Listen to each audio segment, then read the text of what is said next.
او د موسیقي په بیان کې ما چرې دا نه دی ویلي چې موسیقي. السلام علیکم ملګرو. منیر شاکر ټول اصلیت ښکاره کړو.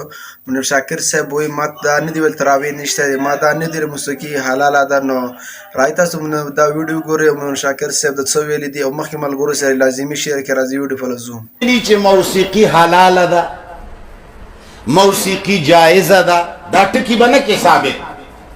او د احتیاط دپاره ما نن مازدیګر بیا واورېدل، ما وی چېره ملایان فهمیده خلق دی، سمجدار خلق دی چې دا ما پسې خبرې کوي، اسې نه چې ما نه څه خبرې کې غلطي شوي وي.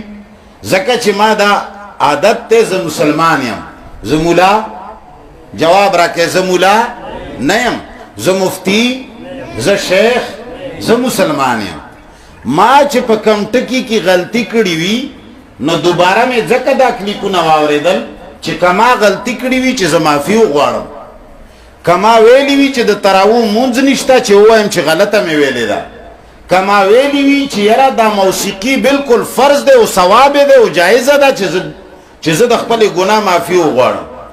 خو ما بار بار واورېدل، نه به په موسیقۍ کې ته د جایز ټکی وګورې، نه به د حلال ټکی وګورې، او نه به د تراویح په مانځه کې دا وګورې چې د تراویح مونځ نشته. خو مولا ولې نه پوهېږي چې ته امي پوهېږي؟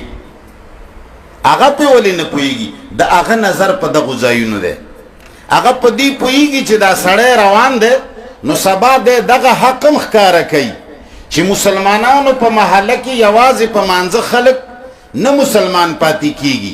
دی به د جیب خرچه هم د بل سره نیموي، دی به وړه هم بل سره نیموي، دی به رزق هم بل سره نیموي، چې په محله کې څوک لوږه تیره نه کړي، په محله کې څوک بربند وده نه شي، چې په محله کې څوک ونه شرمیږي.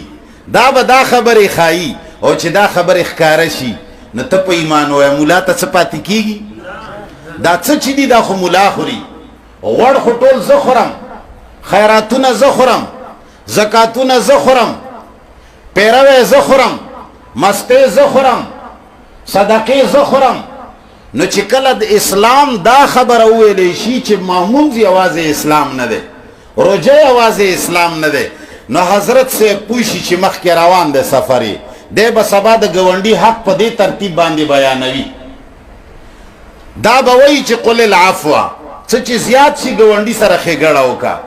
تا کره د 10 نغنو اوړه دي او در کره لګي 2 نغن، او په همدغه ورځ باندې خوا کې ګاونډي کره 8 نغن لګي، هغه کره اوړه نشته، نو ته د 2 نغنو روټۍ خپل کور ته پرېږده، دا 8 نغنو اوړه هغه له ورکړه چې د هغه بچي مړه نه شي. ماښام ته بیا الله ذمه دار.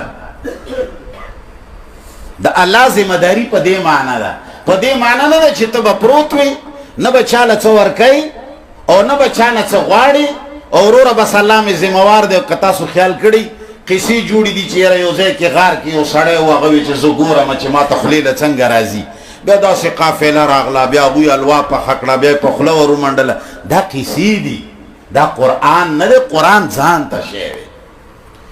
نو خبره دا ده چې زه حیران په دې یم چې د موسیقۍ په خبره کې به سوال نه پیدا کېږي چې ته د حلال او د جایز لفظ پیدا کړي. شور څومره شروع دی. همدارنګې د تراویح پر خبره کې ما وی چې الله او د رسول په ژبه کې دیتا تراویح نه وایي. لکه زه چې اوس وایم چې دې سړي ته مثال خلک وایي چې تورخان، زه ووایم چې د تورخان نامه یې نه ده، پلار مور ورته مسلم یار نامه یې ښې ده، نو ته به دا وایي چې مفتي صاحب دا سړی نه مني. هلکه زه خو دې منمه د الله بنده، خو غټ دنګ سړی دی. زه ویمه چې غلط نوم ورته مه اخلی، هغه نوم والی چې په هغې درته ثواب میلاو شي. د تراویح مانځه ته زمونږ پیغمبر او زمونږ صحابهو قیام اللیل ویلی دی، قیام رمضان یې ورته ویلی دی. کان رسول الله صلی الله علیه وسلم لا یزید فی رمضان و غیره. رمضان و غیر رمضان کی چې کېږي هغه څه شی وي؟ تهجد وي. نو ما وی چې نوم ورته دا پکار دی، مسلمانه ځان نه نوم مه بدلوه، پیغمبر نه مه مشر کېږه، صحابهو نه مه مشر کېږه، الله نه خو خود مه مشر کېږه. وی چې تراویح نه وایي. او چې کله مې د موسیقۍ نه ووایي چې دا داسې کوپر نه دی لکه دا خلکو چې جوړ کړی دی، او د ځنه ملایانو تقریرونه چې سړی ګمراهۍ ته وباسي نه هغې نه دا موسیقي ټیک ته له العب دی وعن اللغو معرضین دی خو هغه خلک چې هغه خلک کفر ته وباسي یو بل ته مړو ته تړي د فساد والا بیانونه کوي نو هغې نه خو رباب ډېر ښه دی ټنګوي دي چاله خو فساد نشته که وی چې مفتی صاحب وایي چې موسیقي حلاله ده انا لله و انا الیه راجعون یا الله زمونږ ملایانو ته فهم و عقل و خوف الهي دواړه نصیب